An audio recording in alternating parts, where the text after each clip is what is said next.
Good morning. Welcome to the active travel session. Thank you for joining us this morning. I can see people gradually coming in through the lobby. I can see the numbers going up. So I'm delighted to welcome you to our winter learning programme. This programme offers a series of knowledge sharing events on topics which you have told us you are particularly interested in. Today's event is a particularly pertinent topic which affects all of us, active travel. This winter learning programme is brought to you by Homes England's Local Government Capacity Centre. This slide summarises who the Local Government Capacity Centre are and our mission. We established the centre following extensive research and consultation with you across local government and with a whole range of other partners to determine where authorities most need support and how this can best be delivered. The learning programme is just one of the tools offered by the Local Government Capacity Centre. Next slide, please. Our offers include the Housing Information Hub, an index of professional housing resources accessible via gov.uk. Fact sheets to support local authorities with the case for housing development and regeneration, and a capacity analysis tool which you can use to assess capacity. On the screen, you will see a breakdown of the session today. We will be finishing with a Q&A session with all our speakers. I will then be drawing the session to a close with some further polls to get some immediate feedback on the session and your ideas for future sessions. I'm now going to hand you over to our first presenter, Andy Oates from Pell Frishman. Thank you, Andy. Thanks, Abigail. Good morning, everybody. If we could just go on to the next slide, thanks. Brilliant. So just to give a quick outline of what I'm going to be talking about today, I'll start off with a quick introduction to myself and Pell Frishman as an organisation. And then based on the experiences that we've gained from developing active travel schemes and designing schemes, just going to run through some of the context and background to active travel. I'm sure everybody has some grasp of what active travel is, but we'll just run through that to make sure everybody's really clear on it. And then for the main part of my presentation, I'm going to go through some of the challenges and opportunities that we found from the work that we've been doing, picking up on some lessons learned along the way.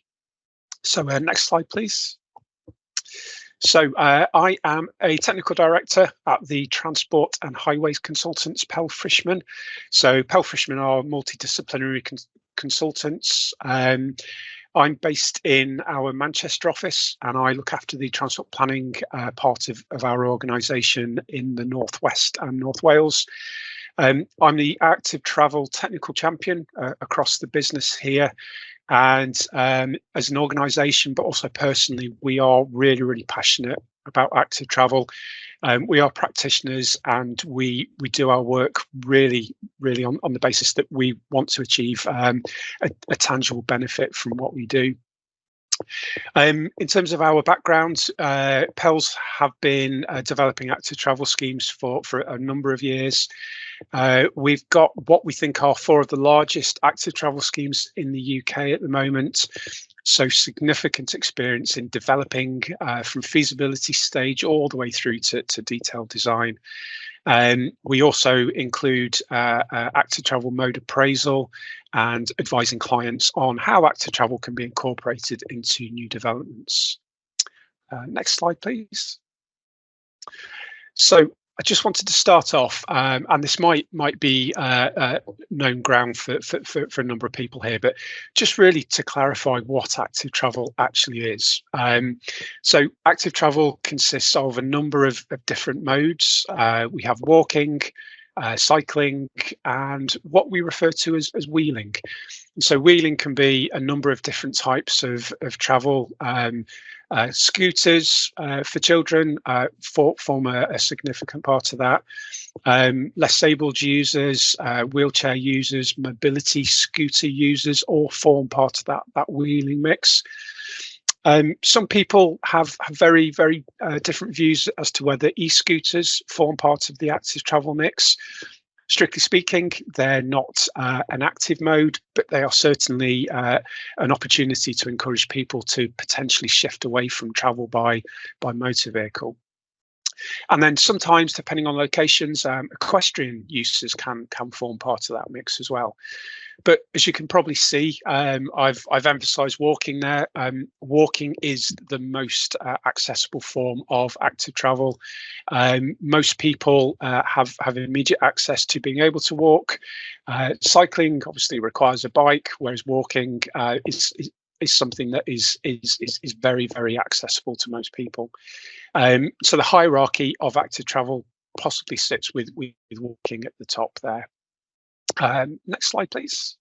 So just in terms of some background, active travel can achieve huge benefits in health, environmental improvements to well-being and mental health, and then perhaps critically in terms of the traffic and highways perspective, it can really contribute to congestion reduction through a means of encouraging people to travel by non-car modes.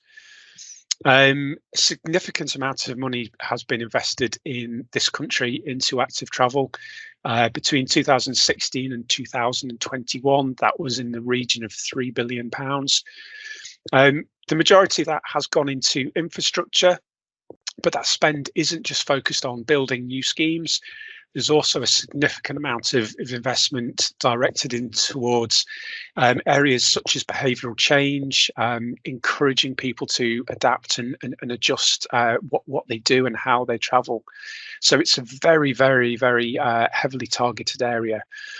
The Department for Transport have identified that for approximately every pound that is invested in active travel, it will achieve around about £4 in benefit. So as a benefit to cost ratio, active travel can really, really achieve very, very high levels. Typically for a highway scheme, which is road oriented, the BCR for that would typically be about a £2 return on every £1 spent. So certainly in terms of those benefits active travel can achieve, it really, really can tick a lot of those boxes. Next slide, please. So some research by Sustrans in 2022 identified that the active travel mix is worth around about £36 billion to the UK economy. So that comes from direct benefits. So that will be the reductions in costs and cost burden to the NHS as a result of improved health levels. But then we also see slightly indirect benefits as well. So that same study identified that active travel users are dwelling a lot longer in some of our town centres and high streets.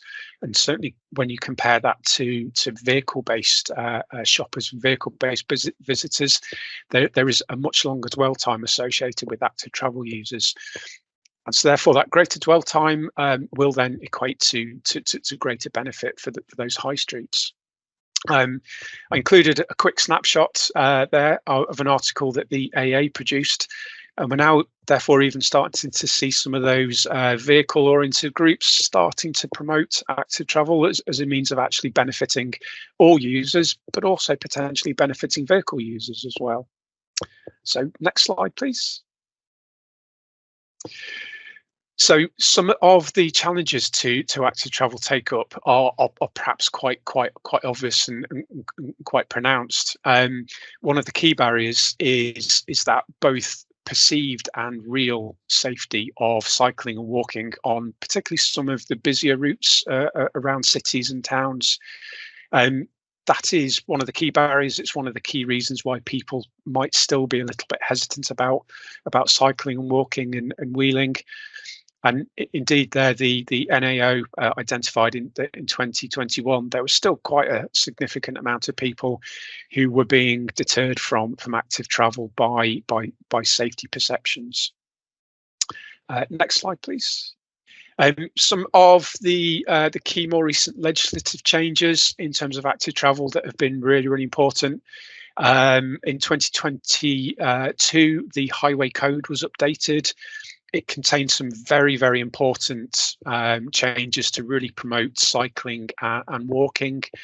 Some of those related to how vehicles and cyclists interact at junctions, and some of them encouraged a slightly different approach to where cyclists position themselves in the carriageway. And one of those really kind of pushes that focus of cyclists adopting what's called the primary position on the road. So that's where they should cycle slightly further into the carriageway than perhaps has been traditionally the view. Another key aspect there was also about that desire and that aspiration to improve pedestrian priority at side roads. And the current highway code really pushes that priority to pedestrians at such junctions. So in theory, according to the highway code, vehicles should stop and give way to pedestrians who are crossing at side roads. Now, the practicality and the reality of that possibly will take a little bit of time to fully percolate through, but this type of legislative change really does set the scene for aspirations. Next slide, please. So one of the other very, very key changes recently is that of the creation of Active Travel England as the organisation to oversee active travel development and active travel rollout. I won't dwell too much on ATE. We've got Helen and Ellen who will be taking the second part of this presentation. They'll provide a little bit more information about ATE, but as an organisation being established with their sole focus to oversee active travel scheme development, that was quite a significant step change there.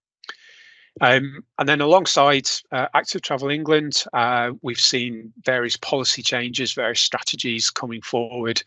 The gear change document from the Department for Transport really sets the scene, sets the agenda for aspirations for active travel. And then that was accompanied by the document LTM 120, which is the green covered document on the right hand side of the screen there. So that really is a key document that pushes a higher level of aspiration for active travel scheme infrastructure. Next slide, please.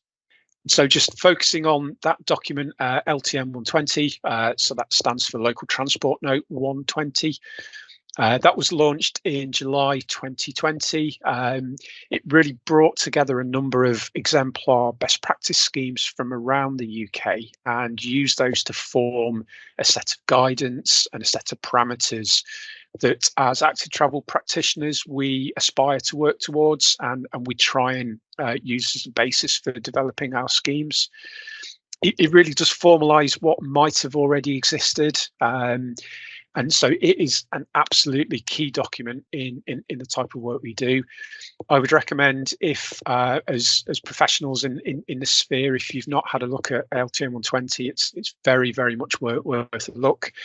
It gives a very, very clear indication of the intent and the aspiration in terms of active travel scheme development. So whilst it is a very, very good document, it's probably also being aware that there are some limitations of LTM 120. It's very much developed on the basis of being focused on some of the bigger metropolitan areas. So that transfer to maybe smaller market towns, smaller historic locations can be challenging at times. Whilst London clearly has gradients around the locality, and that there are places that are quite challenging in terms of hills. LTM 120 doesn't quite grasp the challenge of gradients in some of the more non-London locations. We're doing a significant amount of work up in Cumbria at the moment, and clearly gradients up there are one of the key barriers to cycling. So gradients can prove to be a challenge. And then obviously the document, as you can see on the screen, is entitled Cycle Infrastructure Design, but it is predominantly active travel oriented. And it could be suggested that LTM 120 does give a slight element of a focus on cycling over walking. And really, I think walking should be the primary focus of active travel, with cycling coming after that. Next slide, please. So just to run through some of the terminology and some of the types of infrastructure that LTM 120 promotes. So fundamentally, what LTM 120 seeks to do is to separate pedestrians from cyclists and cyclists from vehicle traffic. The key way that we often see that being done is by the provision of segregated cycle infrastructure. So in this instance, we have a separate pedestrian footway, and then we have that segregated cycle track, which in the instance on the screen there is a curb segregation. So there is that curb located between the cycle track and the carriageway to provide that element of protection to cyclists. The element, the example you can see on the screen here is of bidirectional. So that's where we have a single cycle track catering for both directions of travel. Next slide, please. And then the equivalent of that is unidirectional. So exactly the same concept of segregation, but with the single direction of cycle travel to the side of the road in question. Next slide, please. Okay, thank you. Quiet streets then is a means of creating environments that are more conducive to cycling and walking. These will typically be routes that have been identified to avoid busier, more constrained traffic corridors. And the premise of quiet streets is that they are located on lightly trafficked corridors, which are often supplemented with a 20-mile-an-hour speed limit. And as I mentioned, the whole aspiration here is to make an environment that's more walking and cycling friendly. The key LTM 120 threshold for quiet streets is less than 2,500 vehicle movements a day. So what we often find is that some locations which we think might be suitable as a quiet street, actually, when we drill down into looking at traffic flow data, they exceed that level. And that 2,500 daily flow is the level at which researchers suggested cyclists stop feeling comfortable cycling on carriageway mixed in with traffic. So below that level, there's a general view that there's the greater perception of safety and actual safety. Next slide, please. So another type of infrastructure is that of shared cycle footway, and this is often used where there isn't the width or there are other constraints to achieve segregation. There are a number of different types of shared cycle footway. We've got a few examples on the screen there. So upper left is often found in parkland and more rural areas where there is quite a lot of width, and attempts have been made to provide some delineation between the pedestrian side and the cycle side, but there is no real segregation there. Top right is an image that we often see along environments like the National Cycle Network. In the northwest, we've got a corridor very much like that called the Transpennine Trail. And typically that's down disused railway corridors where there is a sealed surface. And in that environment, pedestrians and cyclists share the pathway. But there is an expectation that cyclists will modify their speed and their behaviour where they encounter pedestrians. And then the final example, lower centre, is one that you probably see more often in suburban and urban areas. And that's where there is an overly wide footway, which is designated for use by cyclists and pedestrians. Next slide, please. So just briefly, I also wanted to touch on crossings. That's obviously a key part of active travel scheme implementation.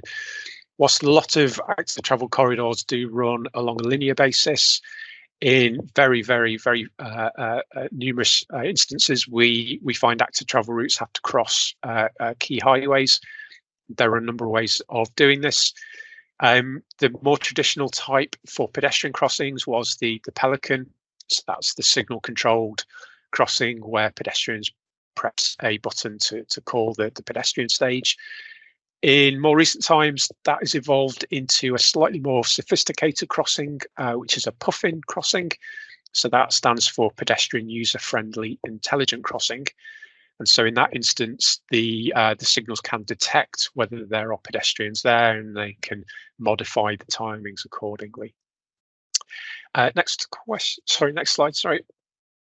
Thanks. And then in the very much more recent time, we have seen the rollout of toucan crossings. And so this is where pedestrians and cyclists share that signal control crossing. So it's a slightly wider crossing to provide a little bit more space for the two to interact. And the toucan element is effectively two can cross at the same time.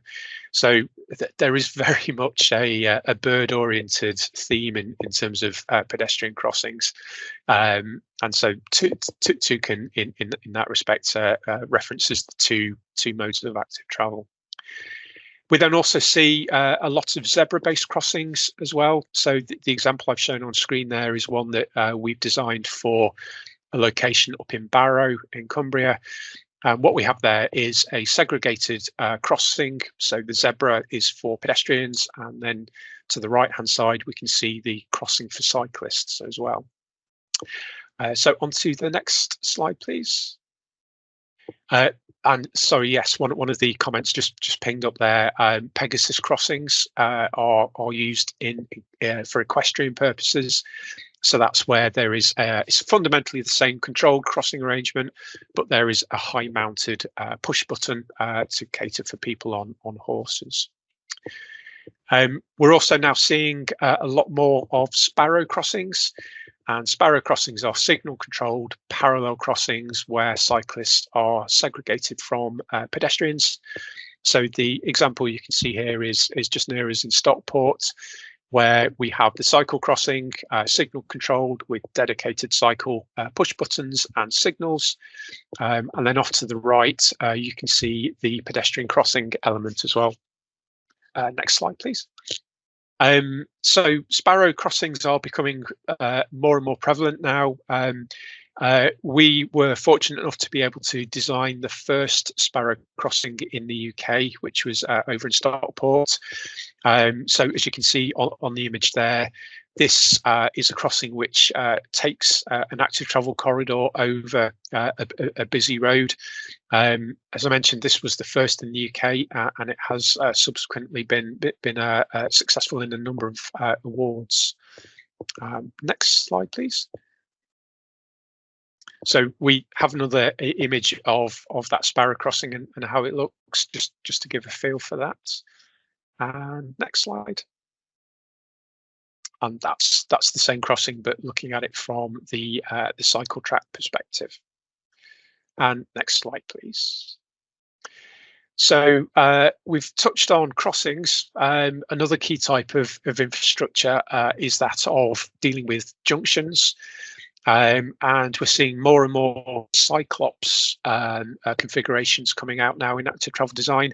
So Cyclops is a signal optimized protected signal junction.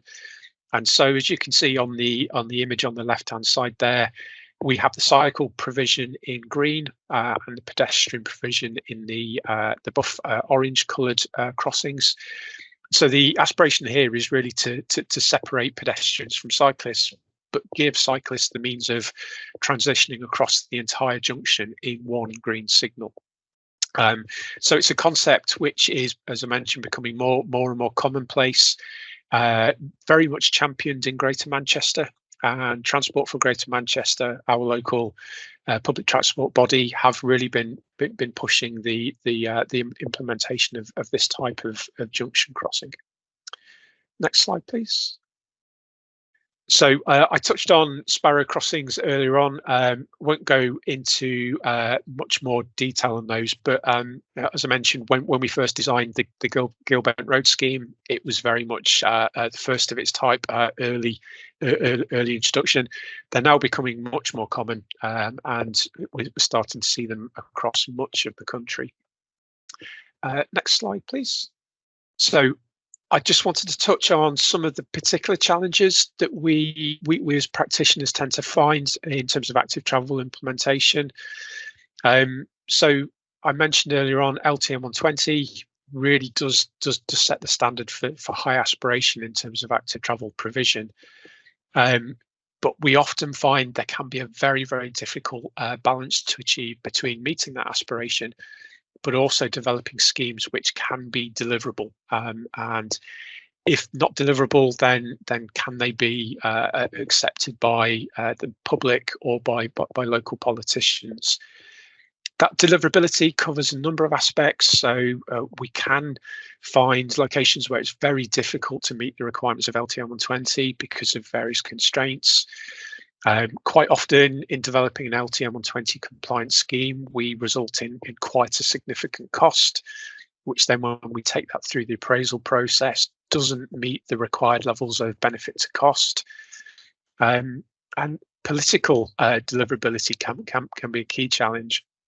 On the right hand side, I've just screen grabbed a few headlines from articles, and I'm sure we've all seen examples on local news and in local media where active travel schemes have been pulled as a result of local opposition, whether perceptions of unfair impacts on street parking, impacts on highway capacity, but those type of technical elements can often be very, very problematic.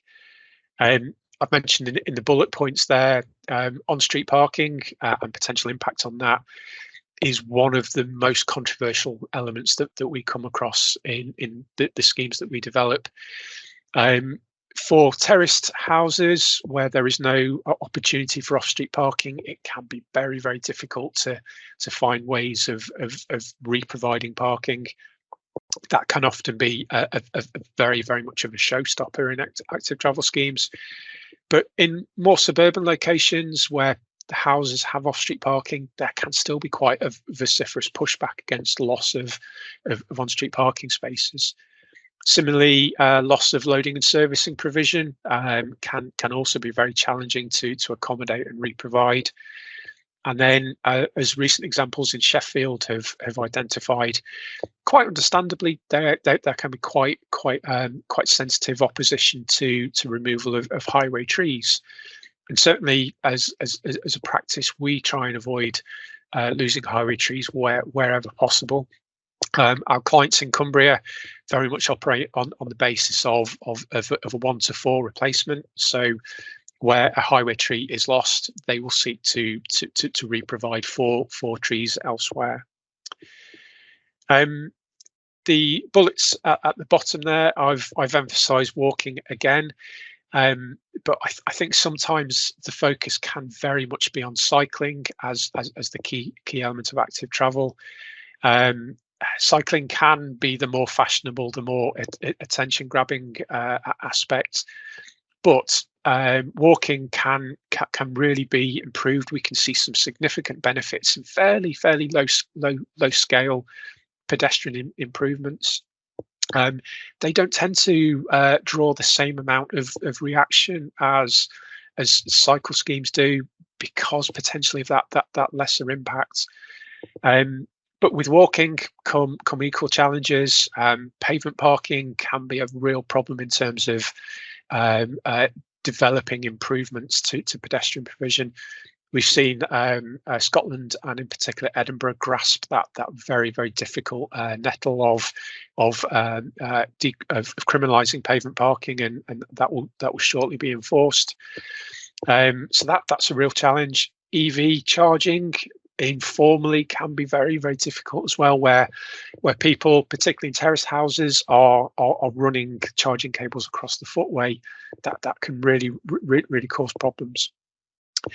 And one of the emerging areas that we're seeing is that of a potential conflict between cyclists and pedestrians, particularly coming out of London, where there is a lot of segregated cycle tracks.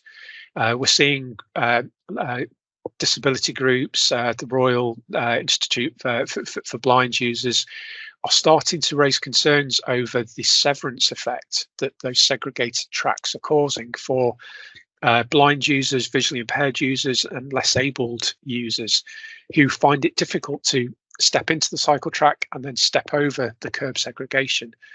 And in theory, for those users, they are then being channeled to the formal crossing points at the end of those type of corridors, but that can be quite impactful. Next slide, please. So we really encourage with active travel scheme development that there is an absolute essential need to understand the locations that we're developing schemes in, that we're looking to introduce provision to. Absolutely key to understand the character of the area. I've touched on the difficulties of active travel scheme introduction in historic market towns, for instance. We're developing schemes in Kendal and in Penrith, and Ramsbottom over in Greater Manchester.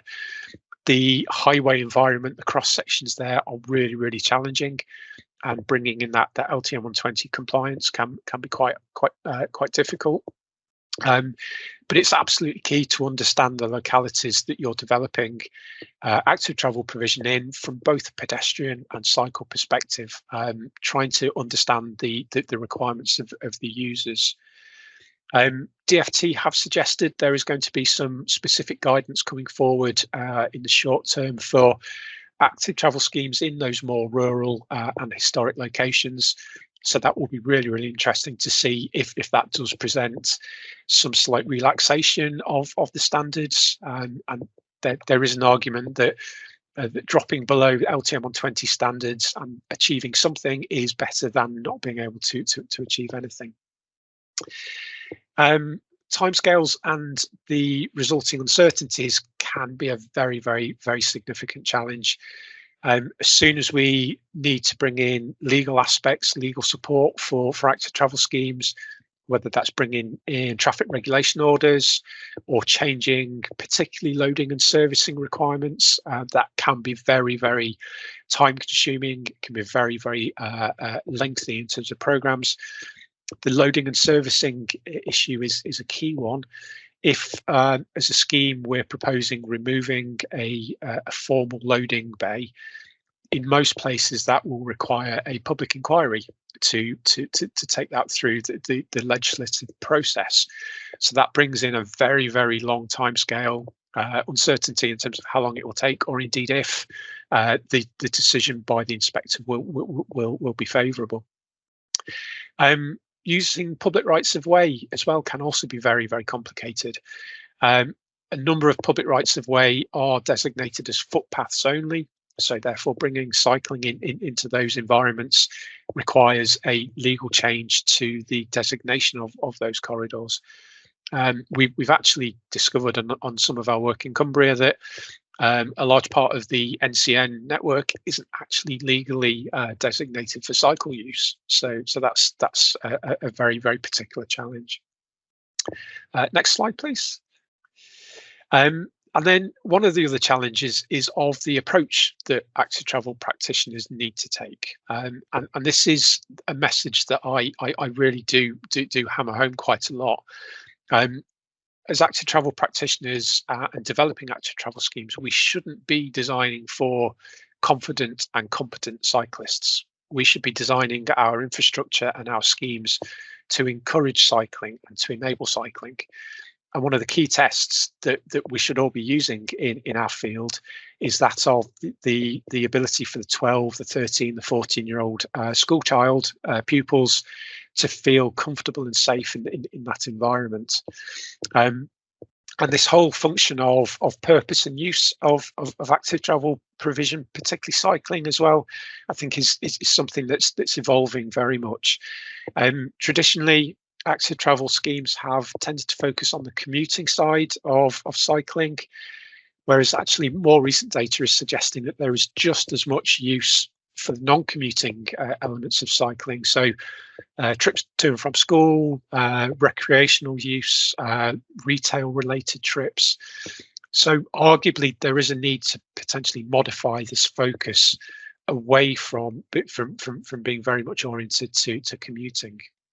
And one often we often see from a commuting perspective that there does seem to be a focus on trying to commute as fast as possible. So we often see on some cycle provision people going quite quickly. And I often cite examples from our friends over on the continent. You'll see the images of cycling in places like Copenhagen and Dutch examples, where there's very much slower environment for cyclists, and it's not quite as oriented on speed. Next slide, please. Excuse me. Um, One of the other aspects that I think is really, really important, and I think I saw a couple of questions come up about this, is that of how we market active travel schemes and active travel provision and the whole movement of active travel. And traditionally, these images have been what we've seen on uh, local cycling, walking infrastructure plans, different websites encouraging cycling.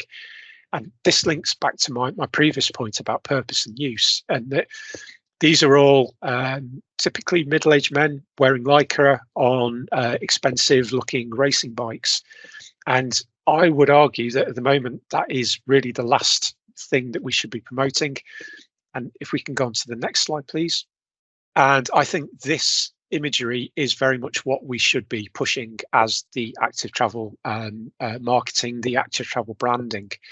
A number of the examples that I've included here are from the Greater Manchester Active Travel Guide, and the active travel team there are very, very keen as well to push this example of families cycling, of people cycling without necessarily needing to wear lycra, without having the expensive racing bikes. I'm not going to touch on the whole helmets against non-helmets. I know that's an incredibly diversive and hotly discussed topic, but just from an imagery, you know, from that general perspective, this is really what we should be showing. Next slide, please. And yes, that point about cargo bikes and trikes, absolutely. You know, it's not just about individual cycling; it's about encouraging that family perspective, that utility trip perspective as well. So that was the end of my set of slides. Obviously, you've been asking questions. We'll come back to answering some of those questions at the end. But I'm now going to hand over to Helen and Ellen from Active Travel England, and they're going to talk about ATE and the function it fulfills. But thank you very much. Thank you very much for that, Andy. Much appreciated. Can you move on to our first slide, please? Thank you very much. So my name's Helen Ledger. I'm one of the planning casework officers at ATE. So I've been in post approaching a year. My presentation is about our experience so far since we became a statutory consultee on the 1st of June last year. I'll then hand over to Ellen Douglas, my colleague, and she'll inform you about what the planning policy team at ATE have been working on. Next slide, please. Thank you. So just briefly, who are we? Well, we're an executive agency of the Department of Transport. We were set up alongside the gear change document, which Andy's referred to, in July 2020. What I would emphasise about gear change is that it really is a fundamental shift in focus, and the government were absolutely clear in that document that we should be planning for a modal shift to active modes by 50% in urban areas. So that means in urban areas, 50% of people should be able to walk, wheel and cycle to their destinations.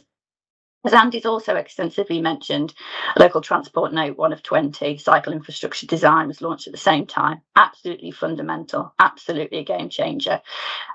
Planning colleagues on the call, I would emphasise that there is Chapter 14, which explicitly covers a cycle infrastructure design and planning for growth and highways improvements.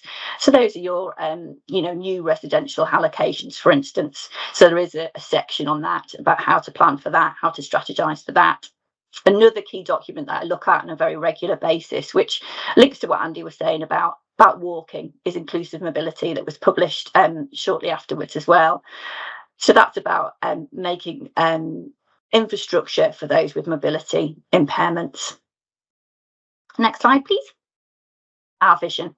Really simple, really, really clear for everybody to have that attractive and safe choice to walk, wheel and cycle. So active travel includes walking, wheeling and cycling, which Andy's covered nicely in terms of what wheeling is. But I think that's just a really clear vision and sets the tone for our whole organisation. Next slide, please. How are we going to do that? How are we going to deliver that 50% change?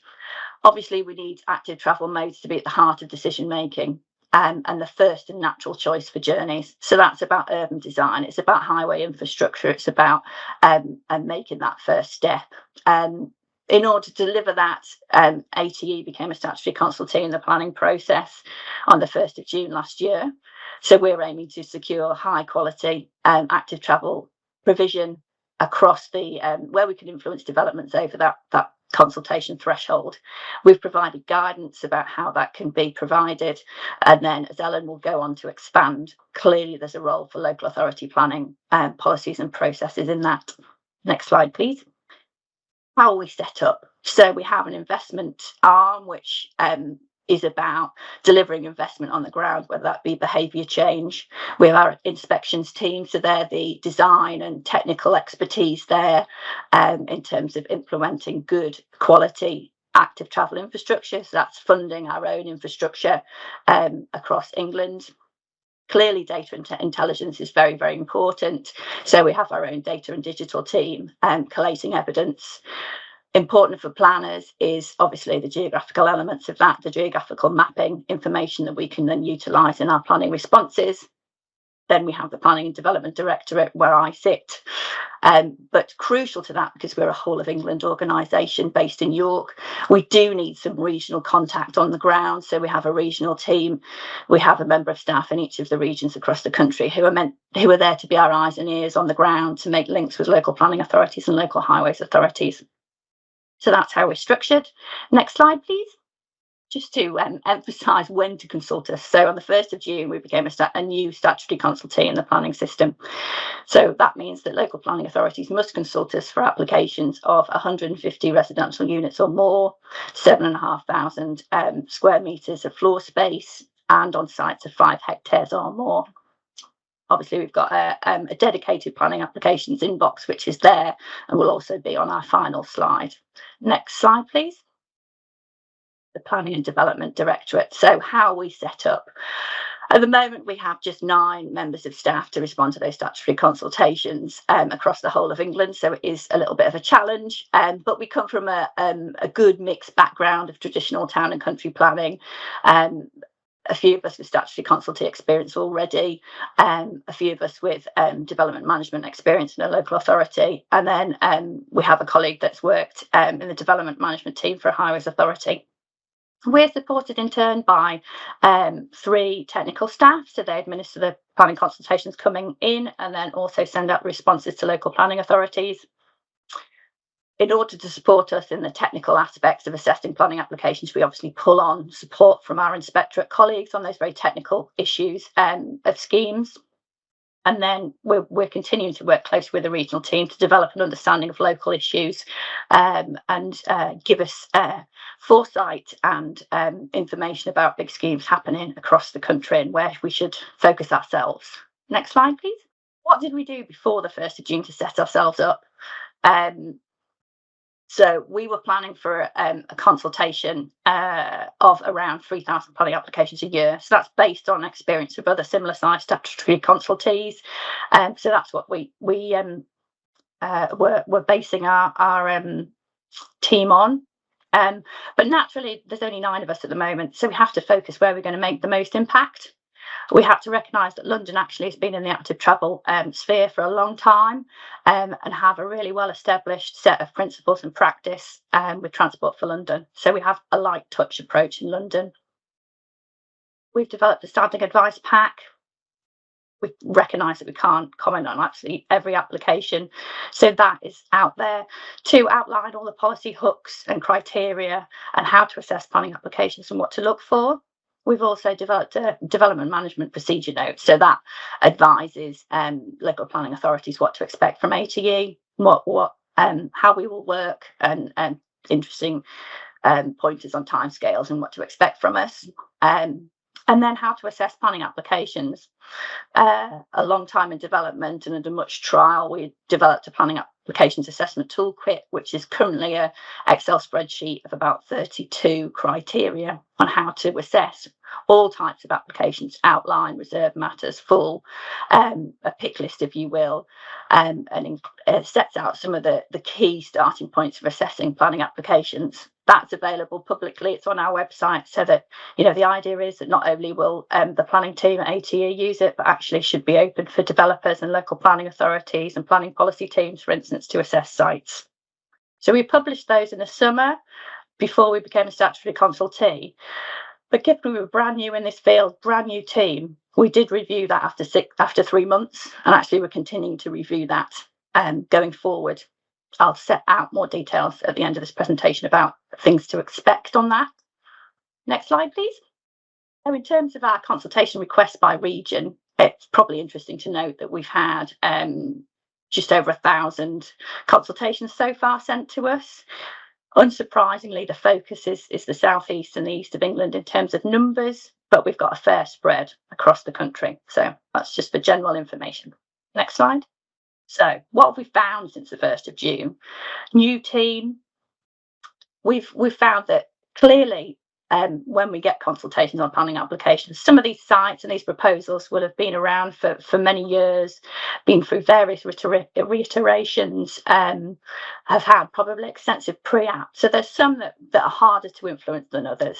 Obviously, the reserve matter stage is slightly trickier, so we've had to think carefully about how we position ourselves, how we safeguard those active travel corridors through development and get the best outcome possible.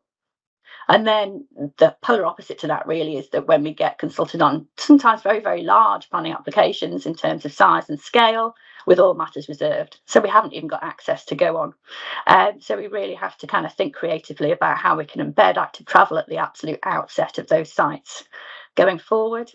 And then there's a variance across the country in terms of policy and strategy and evidence base. Some areas have really good local policy to support active travel in their local plans and their development plans. And some areas have local walking and cycling infrastructure plans, vital for setting out the strategy for active travel. But many places across the country don't. I'm going to go on to talk about a series of case studies which pick up some of the themes that we've dealt with so far. So the barrier of an A road, cycle parking, are we always getting the right number? Is it always in the right location? And then linked to what Andy was saying earlier about shared use paths and issues like that. And then the conundrum of the road safety audit. Next slide, please. Okay, so case study number 1. I have to say that all these case studies happen to come from the West Midlands. This does not indicate that the West Midlands in any way, shape or form is bad for active travel. They just highlighted some key points that I wanted to get across today. So it's the fact they're all in the same region is not indicative of anything in particular. So this is a site outside the edge of Hinckley. You can see there to the northeast of Nuneaton, separated by the A5.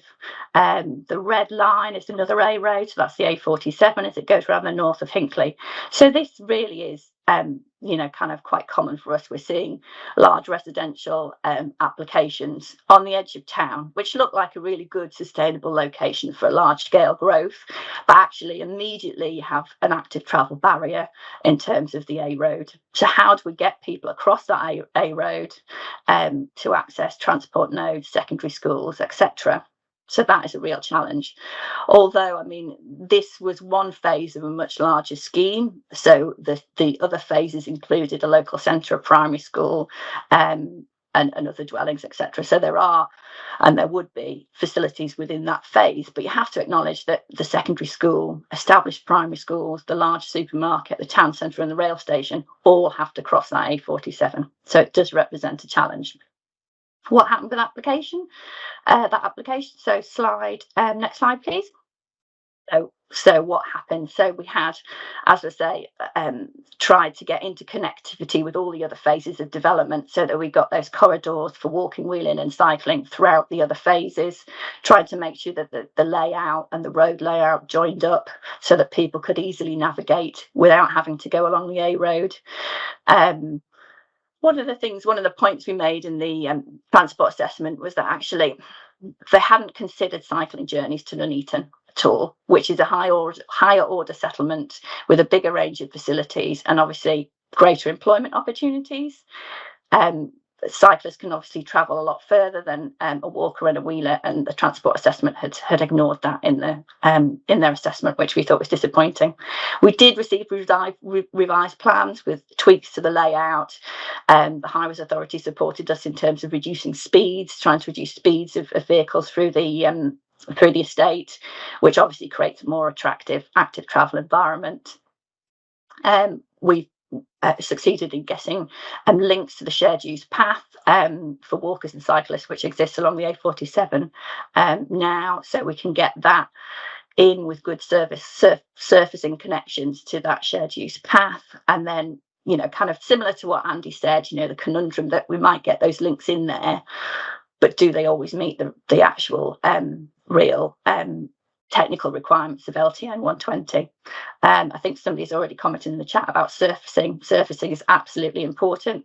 Kind of unbound, unweatherproof surfaces for wheelers and cyclists are just not going to last very long at all, become overgrown and be an ongoing maintenance problem. So that's something we're very live and aware of now.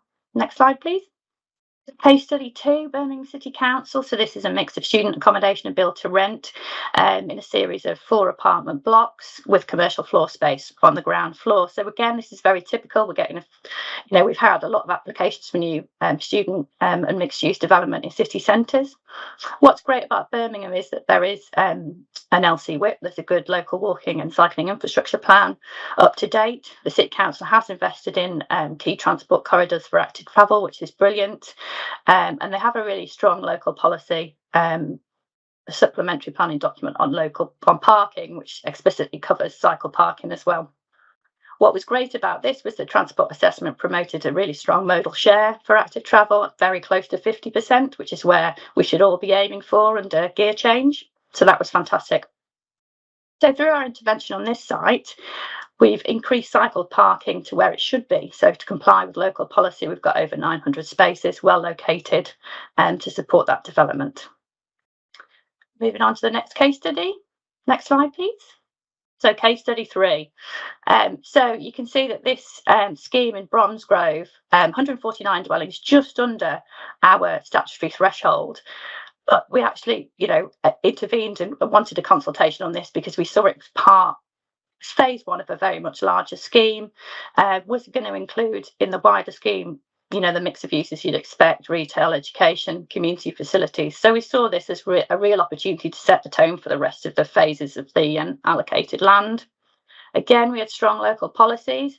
We also used Manual for Streets, which we haven't talked about in this presentation yet, but again, another crucial document in terms of establishing active travel and active travel around residential growth as well in particular. LTN 120, obviously, and gear change. So those key documents talk about physical segregation of space within the highway to separate out walking and wheeling from cycling. Gear change is very clear that cyclists should be considered as vehicles. They should be placed in the highway, and you shouldn't be on enlarged footpaths, for instance. So that was fundamental to our response here. When the scheme was first presented to us, we had a shared use path, so pedestrians, wheelers and cyclists all on one very large footpath. To the north of the access road there on the plan, to the northeast where it joins the main A road. We pointed out again that segregation was really important. We managed to negotiate a 2-way cycle path on the north of the access point. And we received revised plans to that extent. Unfortunately, the local highway authority weren't happy with that design and that layout. Obviously, the bi-directional cycleway had been retrofitted into plans that had been well advanced. The local highway authority felt that where the 2-way cycle path met the A road, cyclists would then have to join a shared path, and there would be a more compromised route for pedestrians who'd have to use private drives, for instance, to continue their lines of access along the desire lines. So it proved not supported by the highway authority. We then amended our scheme and managed to get a segregated cycle path to the south of the access route, which was slightly compromised in terms of widths, but actually because it included segregation, an element of buffer between walkers and wheelers and cyclists, this was a good outcome. And the highway authority were happy, which is fantastic. However, along came the road safety audit. They didn't like it.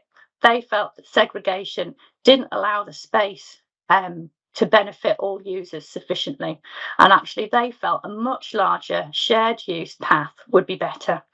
It meant for them that it would reduce conflicts between walkers, wheelers and cyclists because there was a much wider, more open space. People had space to overtake and slower moving push people with push chairs or people in mobility scooters, could be overtaken in this much wider, and the space itself became a buffer, is what they were saying.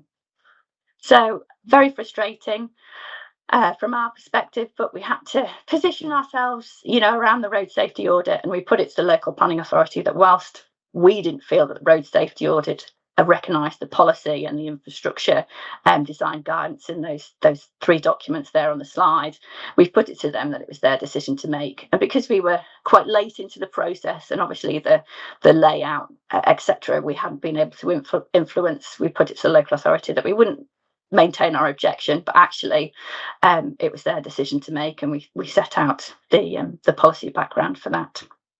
So next slide, please. So just a quick slide. I think Andy's spelt this out really well in his presentation as well. Just to hammer home that final case study. So these are the key differences, really. We've got a segregated route on the left, which is a photograph taken from LTN 120 and in London. Again, that very urban environment that I know people have been pointing out the conflict with more rural and suburban, but nevertheless, that's one example of a segregated route. So you've got a clear space for walkers and wheelers on one side. You've got hard and soft landscaping and a buffer separating that from cyclists. Cyclists is then part of the highway, but then they've got some buffer between them and the quicker moving traffic on the main road there. And then this is a photo I've taken not far from where I live. This is a more suburban, rural location, but you can see clearly there's a compromise. There's an enlarged footway, which is probably just about large enough, but I include this photo really to talk about the compromises that this then covers. So you can see a pillar box, post box there. You can see bins in the way. You can see that the road itself is having some temporary highway works to it. So the temporary traffic sign has been placed on the shared use path. There's limited, if any, denotation of which bit the cyclist should be on, which bits the walker should be on. There's a bus stop further in the background as well. So it really does just highlight the compromises of a shared use path. And what I would emphasise about gear change is that we should be planning for that uplift in active travel modes. That 50% in urban areas might not be achievable in perhaps more rural ones, but we certainly should be aiming for really strong modal shift, and we should be planning for that in our infrastructure. So in some cases, shared use paths might still be acceptable, kind of on those outlying areas along busy, fast moving A roads where pedestrians are less likely to be, and you might get more commuting cycling, for instance, but actually in towns and cities don't serve every user well. Certainly somebody with a visual impairment, they certainly find them really hard to navigate. Okay, next slide, please. Where do we want to go to? Final slide from me. What are we doing? So we've been in this place about 8 months now. We're still learning. We're still a new team. So we're reviewing our toolkit, as I said. Originally established as 32 criteria. We're trying to get that down to under 20, closer to the 10 mark, so that we can use it far more quickly, far more efficiently, and hopefully get the take up of the private sector, of applicants, of developers, of local planning authorities. We're monitoring our impact across the country, and importantly, what I've tried to pick out in the case studies, some of the challenges that we're focusing and trying to develop tactics and ways of challenging them and overcoming them. We recognise that pre-application work is really, really important. We've got to front load the system and get involved as early as possible. Currently, perhaps don't have the team to do that, but we've piloted an approach before Christmas, and we hope to open that up much more widely across England later this year. Linked to that is the recruitment of 2 more case officers to support us. Fundamental in getting them on board, hopefully March, April time, to be able to open that pre-app up much more widely. We have invested in a process review post. So obviously getting the consultations in, processing them, getting them to case officers, getting the responses out in a timely manner as possible is absolutely fundamental. So we've developed systems and processes, but they're under continual review, and we'll tweak them and develop them as required. We're trying to work really closely, as I said, with our data and analytics team, who've developed the active travel intervention platform, which is a way of getting that geographical information about where active travel investment is being made across the country, so that we know about that as planning case officers when we're responding to planning applications. We obviously work very closely with the Department of Transport and all their tools and surveys and census information in order to support our planning role as well. So that's where we want to get to. Still very much developing and learning on a daily basis, but I think we've got some strong roots forward on that. So next slide, please. I'll now hand over to Ellen Douglas to cover the planning policy project at Sport England. Thank you, Ellen. Thanks, Helen. Hi, everyone. I'm Ellen, and I'm the Planning Policy Manager over at Active Travel England, and I'm going to give you a bit of a forward look about the work that Active Travel England is doing. And I was thinking, in order to provide that forward look, I wanted to take a step back first and get in a sort of an active travel TARDIS and travel back in space and time to the Netherlands about 20, 30 years ago. Because I'm from the Netherlands, and obviously the Netherlands is often seen as a good example for active travel and in particular cycling. But that approach obviously wasn't built in a day, and it's definitely evolved over time. So around 20, 30 years ago, there was a bit of a paradigm shift where instead of looking at isolated cycling policies and individual cycle lanes, there was a shift towards more holistic and integrated network planning that was to become deeply embedded into spatial planning. So this meant a shift for both transport planning and spatial planning, and making sure that they're both really closely interlinked. So for transport planning, that meant there was a shift from looking at mobility towards considering more accessibility and connectivity. So making sure that spaces were really well connected between where people live, where people work, and where they actually want to go. It also meant thinking more about how to connect active travel with other modes of transport. So using active travel as the first and the last mile of a journey, and making sure that people had an actual choice in how they want to travel, to make by making sure that walking and cycling was easy, and really focusing on safety and convenience. And the spatial planning in itself plays a really important role to embed that transport approach into like a much wider vision for an area, like a spatial strategy, and into new development as well. And understanding how active travel helps to improve social, economic, and economic and environmental factors, and making sure you understand that symbiotic relationship between active travel and all those other benefits. And in the Netherlands, this is definitely an ongoing journey, but you can really notice just in the last 20 years that there's been so many improvements on the ground. So streets have become a lot safer. There's these really good connected networks for active travel, and also they're using accessibility as one of an important factor to locate new development. Right, next slide, please. So then obviously the question is, how does that actually fit into the planning system here? And I think it fits really well. So if you look at this really brief overview of the planning process, you can see right at the end is the development management process, which is where Active Travel England has a role now. And that means, because it's right at the end, that means that certain opportunities to embed active travel into planning and new developments have been missed already. So it's really important that both national policy and local policies set out requirements for active travel. So looking at national policy, so the National Planning Policy Framework and National Planning and Planning Practice Guidance, but also design guidance. It needs to explain really clearly how active travel should be considered in plans and developments, and what kind of evidence is needed for that.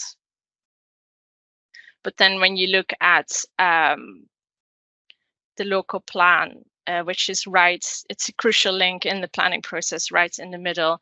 And it's these local plans that contain a vision for the future of a local area, and they are the plans that set out like a spatial strategy and policies for development. So local plan is really unique in a way that it couples the long-term perspective for local area with locally specific rules for development. So this makes it the perfect vehicle for that shift to integrated active travel planning. Next slide, please. So considering all that, this is exactly why at Active Travel England we are reviewing our role, and we're doing that as part of a one-year review. And this one-year review is split into two. So firstly, we want to review our current role as a statutory consultee in development management. So we'll be looking at effectiveness. So that includes, for instance, how timely our responses are to planning applications. And we want to showcase some case studies where things have gone really well and where they think they could have gone better.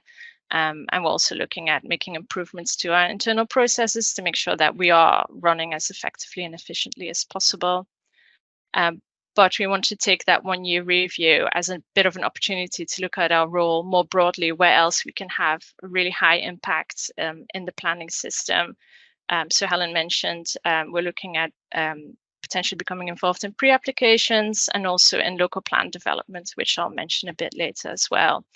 We're also considering how we can monitor the impact we're having on planning outcomes, and we want to really focus on building an evidence base that shows how active travel can actually help to enable sustainable development. And as part of this review, we'll be regularly reaching out to stakeholders such as the private sector and local authorities to make sure that the role we play now and any potential new role we're going to play in planning is of value to everyone as well. Next slide, please. So I've mentioned that we want to look at our role in local plan making, and we're doing that as part of the local plan discovery project, which is split into three parts. One of them is that we are engaging with current national bodies who are already involved in local plan making to understand how they get involved, how they engage with local planning authorities, and what outcomes they find from that work, so we can really learn from current practice. The second part of the project is that we want to undertake a review of current local plans. So we are setting out a framework through which we can do a sort of baseline assessment of current local plans to understand how they are currently considering active travel. And this will also help us identify best practice in local plans. And then the third part of the project is that we've started a pilot scheme with 9 local planning authorities who are in the early stages of developing a new local plan. And we want to find out from them what they would value from us in terms of developing guidance on active travel in local plan making, or how we can provide bespoke suggestions. So as I said, so we can help them develop the local plan, but also for Active Travel England, we can help to improve the way active travel is considered in local plans. Next slide, please. And the local plan elements that we're looking at as part of the local plan discovery project, there's 4 bits to it. The first one is evidence. So we're really interested in understanding what kind of evidence is being produced to support local plan making, but also how existing evidence from transport planning is being used here. So for instance, the local cycling and walking investment plans. And then we would be looking at how the local plan actually includes the identified active travel routes requirements, and how it provides like a really concrete plan for funding and delivering that. The second element is we are really interested in understanding how local plans can incorporate active travel in their vision and objectives, and then how they hook the policies onto that. So is there like a standalone policy on active travel or sustainable transport, and does it specifically mention walking and cycling, but like really importantly, wheeling or inclusive mobility as well? You know, how are the principles from national policy and guidance and LTN 120 included, and are the requirements for active travel like really clear, and do they help provide certainty for developers as well? And then really importantly too is to consider how active travel links to all these other planning objectives. So the MPPF provides quite a few links. So active travel can help to improve health and well-being in communities. It can help to achieve safe and inclusive communities. Active travel can also help to improve the environment and access to green spaces and open spaces. While on the other side, green infrastructure can also help to make active travel routes much more attractive. And then there's obviously, good design and good standards for cycle routes and facilities that can make active travel much safer and more appealing. Because getting the policies right in the local plan means that, planning applications should be of better quality as well for active travel. And then the third part we're looking at are the site allocations. So does the method for identifying suitable sites for residential and commercial development, does that include accessibility and connectivity for active travel, not just in terms of distance, but also quality of routes? And then for the specific site allocation policies, does that mention specific routes? Does it address local impacts and opportunities for active travel? From existing development to a new development, but also within the development itself. And then lastly, on monitoring, how can we make sure that we're monitoring improvements to active travel in a local area in a meaningful and feasible way as well? So what kind of indicators would that be, like on infrastructure delivery or distance to facilities or modal shifts, and or a combination of that? Next slide, please. Then lastly, a quick timeline for the work we're doing. We are undertaking the local plan discovery project right now. We're hoping to complete that in April. And the results of that will feed into the 1-year review. And we're aiming to produce a report on that by this summer. And this report will bring together our findings and the next step we want to take to improve the integration of active travel into planning. But also, we want to consider how we as Active Travel England can best help to facilitate that as part of our ongoing journey to encourage more people to walk, wheel and cycle. The last slide, please. And that's it for our presentation. Thank you very much for listening. Thank you so much to Andy and Helen and Ellen. Two really interesting presentations there. I'm really delighted to see that we've had a very active chat during this session. I know this is a topic which you're all very passionate about, and there have been a huge number of questions in the chat. Unfortunately, we will not be able to cover all of them today. As you can imagine, this could be a topic we could talk about for a long time. We will endeavour to get back to you afterwards for any questions that aren't answered. But if we could move to the next slide, please. I'm going to welcome our speakers back. I'm also delighted to welcome Luke Craddy from Pell Frishman and John Stamford from Homes England, who are also kindly commenting away in the chat for us and are going to join our Q&A now. So if we could take the slides down, and speakers, if you could all kindly return with your cameras back on, and we'll get started. We've selected the most popular questions from the chat, and I'll try my best to direct it to each of you. There have been lots of comments around rural, and Andy, if I could bring you in first with the first question. Have you got any examples of active travel being successfully implemented in rural locations, linking to new housing to the existing centres and reducing the need for vehicle-led trips? Thanks, Andy. There aren't many examples given the timeline that LTO 120 has been working to, but I know so certainly the work we've been doing across Greater Manchester and in the wider Northwest, particularly up in Cumbria, there are a lot of schemes being developed at the moment which are seeking to address that rural connectivity issue. I think the way that's been done is to try and be a little bit more creative. Some of the schemes that we're looking at are seeking to link small rural settlements which are connected by, for instance, a 60-mile-an-hour country road with no footways, no lighting, and so to try and deliver some kind of active travel provision there is really quite difficult. So the examples that we've been developing are perhaps quite common in parts of the Lake District, particularly in the national park, where we seek to obtain a slice of land from neighbouring landowners, and we then put an active travel pathway to the side of the carriageway. Now, clearly, that carries with it its own challenges. It does require a positive relationship with the landowner. There is the cost of acquiring that land, but there are ways to work around those rural limitations.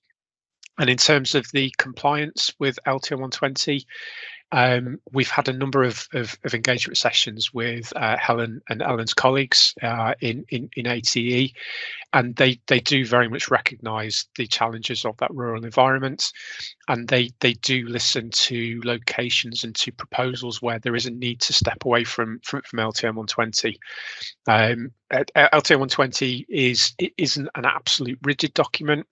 There is a lot of flexibility in its application, and it does acknowledge that where significant constraints are present, it may not always be possible to meet those absolute aspirational standards.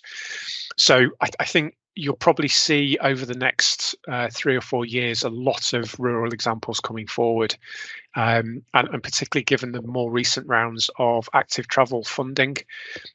You'll see a lot of authorities who've used that money to really develop that type of non-urban scheme. Thanks, Andy. Ellen and Helen, leading on from that, is there any Active Travel England advice and guidance available for schemes in smaller towns and rural areas? Thank you. Yes, we are completely live to the gap there in terms of rural provision, and we are working with Department of Transport colleagues on an advice note, particularly focused on rural issues. I've had a presentation before Christmas about some of the themes coming out of that, and again, we hope that something will come out later this year to bridge that gap in terms of policy and guidance on that issue. Great, thank you. And Helen, you touched in your presentation around surfacing materials. Obviously, we're aware there are issues with highways authorities not always adopting good quality surfaces due to the cost of maintenance.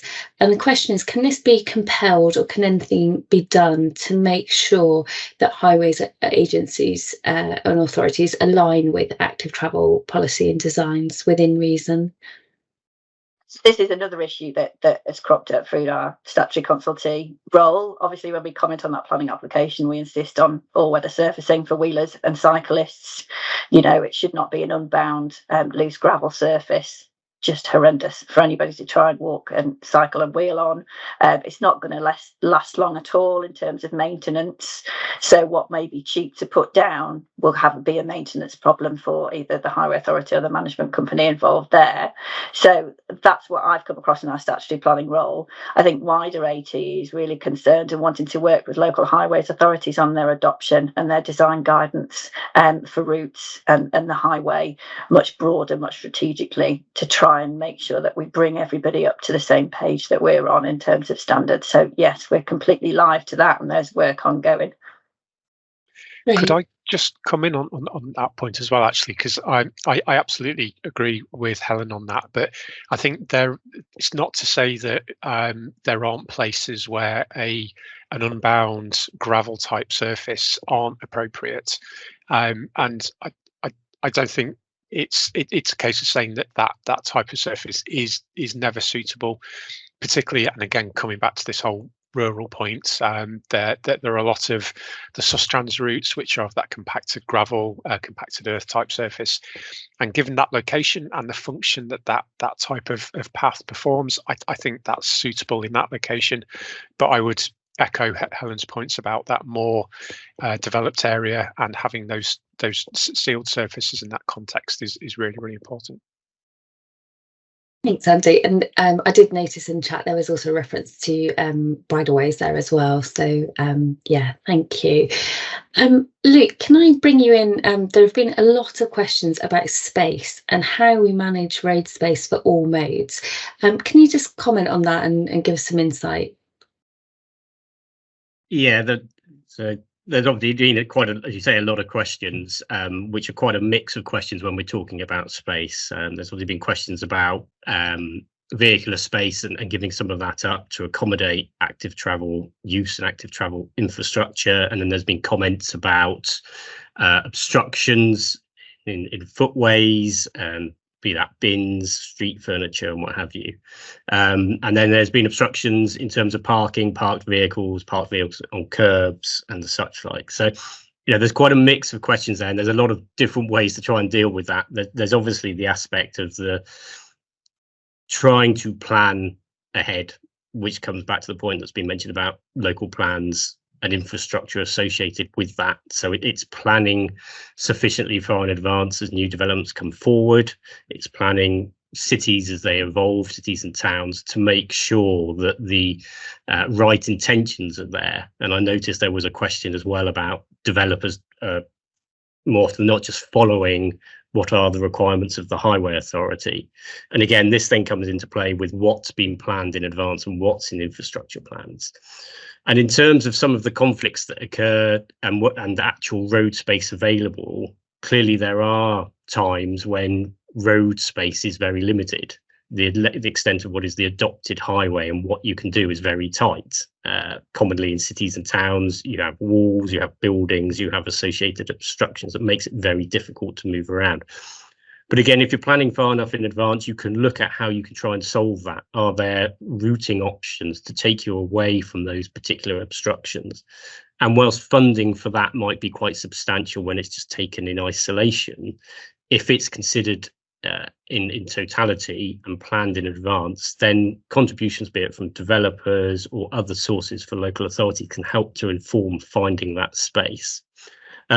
But the other aspect, of course, is that balancing up, and this comes to the question about vehicle space, is the balance between who takes priority.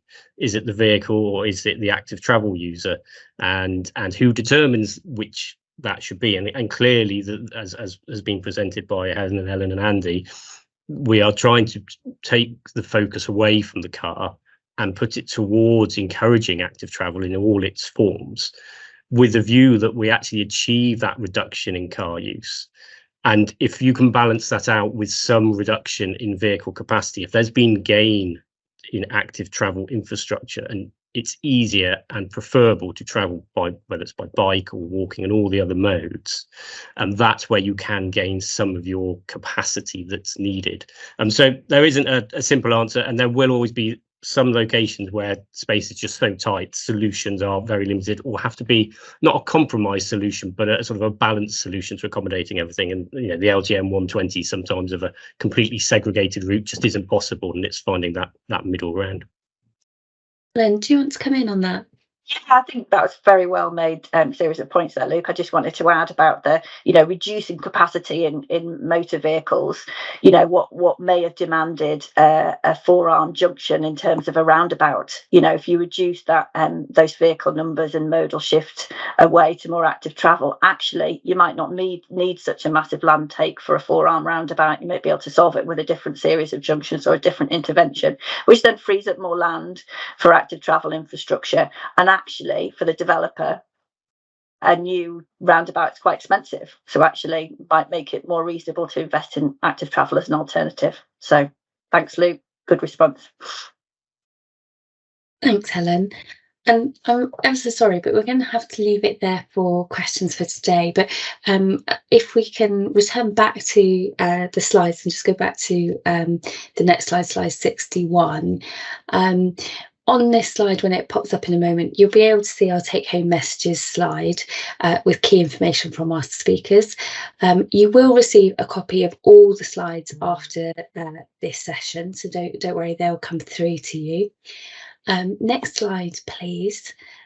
There we are. And I just want to say thank you again to our fantastic speakers, to everyone for attending. Thank you also especially to Lisa Katanak and her LGCC team who have made these sessions possible behind the scenes. That concludes today's session. Thank you for joining us. Thank you all very much for your time today, and goodbye from me. Thanks.